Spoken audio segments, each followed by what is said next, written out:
안녕하세요. 이번 시간에는 이제 부갑상선에 대해서 한번 설명을 해드리도록 하겠습니다. 부갑상선 같은 경우에는 이 갑상선이 있는 부분의 뒤쪽에 위치되어 있는 부분이고요. 약간 콩알처럼 이렇게 작은 모양으로 되어 있습니다. 그래서 총 4개의 부갑상선이 있는데요. 위쪽에 있는 상부갑상선 두 가지가 있고요. 두 개가 있고, 다음에 아래쪽에 있는 하부갑상선이 있습니다. 그리고 이 상부갑상선 쪽에는 이제 상후두신경이, 이 미주신경이 가진 상후두신경이 이제 바로 옆으로 지나가고요. 밑에 부분 같은 경우에는 이제 반회후두신경이라고 해서 이것도 미주신경의 가지가 이제 지나가게 되어집니다. 그래서 미주신경의 영향을 받고요.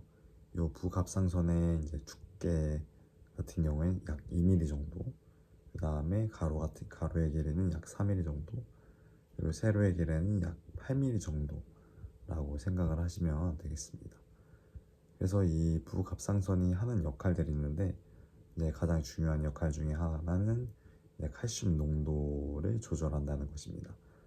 그래서 이제 파라토르몬이라는 칼슘의 농도를 조절하는 호르몬을 이제 분비를 하는데, 이것도 이 혈관을 타고 이제 이 파라토르몬을 이제 보내게 되어지면 몸에서 우리 칼슘 농도가 적을 때, 우리 신장에서 이제 신뇨세뇨관이라는 곳에서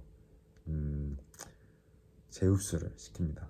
이 칼슘을 재흡수를 시키고, 그 다음에 신뇨세뇨관에는 원인세뇨관에서 한 70% 정도, 그리고 헨레 고리 상행각이라는 부분에서 약 20-30% 정도, 그 다음에 이제 근위세뇨관에서 약 10% 정도를 이제 칼슘을 재흡수를 하게 되어집니다.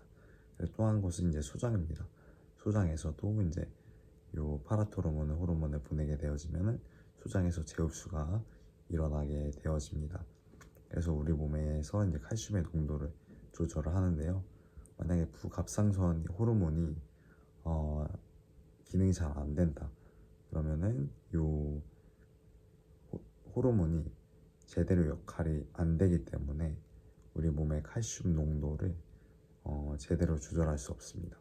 그리고 우리 골다공증이 올 수가 있습니다. 왜냐면은 파라토르몬이 호르몬이 분비가 되어지면은 이런 재흡수 기능뿐만 아니라 뼈를 분해해서 이제 보내주는 역할을 하는데, 기능이 안 되게 되어지면은 요 비정상적인 방법으로 뼈를 파골시켜서 이 칼슘 농도를 만들기 때문에 요 뼈 건강에 굉장히 악영향을 미칠 수가 있고요. 반대로 요 부갑상선의 기능이 너무 항진되어 있는 경우에도 뼈를 너무 파골시키기 때문에 요 골다공증이 이제 올 수가 있습니다. 그래서 이제 이 부갑상선 호르몬이나 이제 갑상선 호르몬이 정상적인 수치들이 있는데, 예를 들면은 TSH 같은 갑상선 자극 호르몬이나 T3, T4나 프리티4 이런 여러 가지 이제 수치들이 있는데, 이것들이 이제 기계 같은 걸로 여기다가 대면은 그 수치들이 나오는 이제 기계들이 여러 발달이 되어 있습니다. 근데 그 기계들로 측정을 했을 때, 예를 들면은 TSH의 이제 가장 이상적인 그 수치는 0.5에서 약 2.5 정도 사이인데, 이 수치가 정상적으로 나왔다고 해도 갑상선 기능 항진에 가까울 수도 있고 갑상선 기능 저하에 가까울 수도 있는 정상 범위에 들어가 있을 수도 있습니다. 그래서 이 수치가 정상이라고 해도 부갑상선이 건강하다라고 100% 신뢰하기는 또 어려울 수도 있고, 이제 나타난 증상들로 이 갑상선이나 부갑상선 건강 상태를 이제 체크를 할 수가 있습니다. 그리고 이제 요 갑상선을 제거하신 분들, 뭐 로봇 수술 같이 애과 쪽으로 요 겨드랑이 밑으로 이렇게 들어가서 제거하신 분들은 요 수술 자국이 없지만 이곳에 굉장히 큰 긴장이 일어날 수가 있습니다.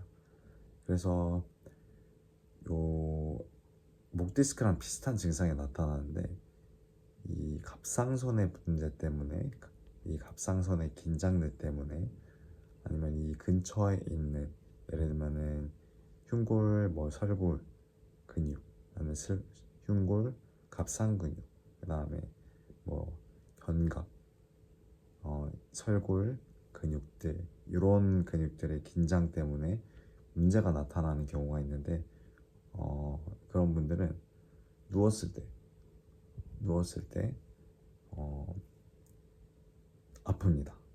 보통 디스크 환자들은 누우면 중력의 압박이 없어지기 때문에 안 아픈 게 정상인데, 갑상선에 문제가 있으신 분들, 목 앞쪽의 긴장 때문에 목이 아프신 분들 같은 경우에는 누워도 아픕니다.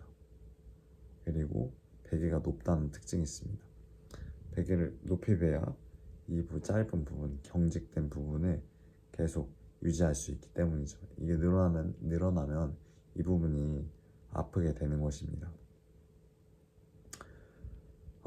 그래서 오늘은 이제 부갑상선에 대해서 이제 배워보았습니다.